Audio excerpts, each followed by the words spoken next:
ஒரு நாட்டோட மொத்த சொத்தையும் இன்னொரு நாடு ஒரே ராத்திரியில் தட்டி பறிக்க முடியுமா? இப்போ உலகம் ஃபுல்லாக பேசிட்டு இருக்கிறது பார்த்தீங்கன்னா வெனிசுலா பற்றி தான். அங்கே நடக்கிறது வெறும் ஆட்சி மாற்றம் மட்டும் இல்லை, ஒரு மிகப்பெரிய ஆயில் பாலிடிக்ஸ். ஜனவரி 3ஆம் தேதி அதிகாலை 2 மணிக்கு பார்த்தீங்கன்னா வெனிசுலா தலைநகரில் மிகப்பெரிய குண்டு சத்தம். யாருமே எதிர்பார்க்கல அவ்வளோ பெரிய போர் அந்த டைமில் நடக்கணும். அமெரிக்கா ராணுவத்தோட எலைட் டெல்டா ஃபோர்ஸ் என்ன பண்ணுறாங்கன்னா டேரக்டாகவே அதிபர் மதுரோவோட கோட்டைக்குள்ள இறங்குறாங்க. கொஞ்ச நேரத்திலேயே அதிபரையும் அவங்க மனைவியும் கைது பண்ணி அமெரிக்காவுக்கு நாடு கடத்திடுறாங்க.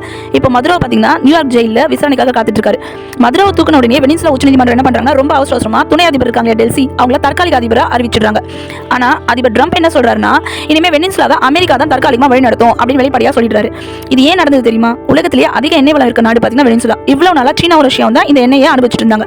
ஆனால் இப்போ அமெரிக்கா பார்த்தீங்கன்னா டேரக்டாவே உள்ள வந்து இந்த ஆயில் கிணறு எல்லாமே இனி எங்க கம்பெனி தான் நடத்தும் அப்படின்னு அறிவிச்சிடுறாரு. இது மூலமா அமெரிக்காவுக்கு மிகப்பெரிய லாபம். ஆனால் யோசிச்சு பாருங்க, ஒரு சுதந்திரமான நாட்டோட தலைவர் பார்த்தீங்கன்னா இன்னொரு நாட்டு ராணுவம் இப்படி கைது செஞ்சு தூக்கிட்டு போறதுலாம் சர்வதேச சட்டப்படி சரியா? ஒரு பக்கம் ஆயில் கிணறு லாபம், இன்னொரு பக்கம் பார்த்தீங்கன்னா ஒரு நாட்டோட உரிமை. இது உலக அமைதிக்கான ஆரம்பமா இல்லை ஒரு பெரிய போருக்கான அறிகுறியா? நீங்க என்ன நினைக்கிறீங்க? மறக்காம கமெண்ட்ல சொல்லுங்க.